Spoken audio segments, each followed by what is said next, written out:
Handa na ang Philippine Wakeboard and Water Ski Team upang sumabak sa magaganap na 33rd Southeast Asian Games ngayong buwan sa Thailand. Para sa detalye, narito ang report ni Paolo Salamatin.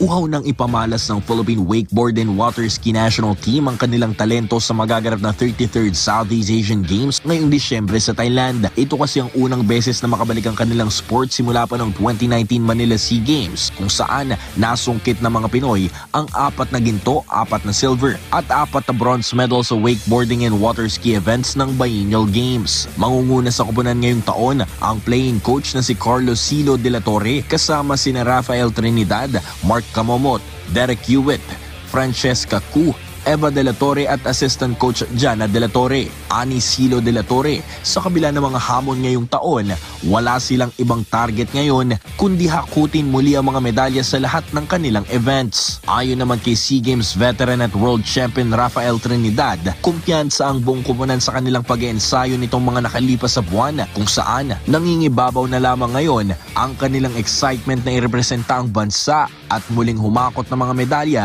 sa Biennial Meet. Nasa kabuuang 14 na medalya ang sasabak sa 4 na events ngayong taon, kung saan nais ng buong koponan na maulit ang kanilang magandang performance noong 2019 Manila Sea Games. Paolo Salamatin para sa Atletang Pilipino, para sa Bagong Pilipinas.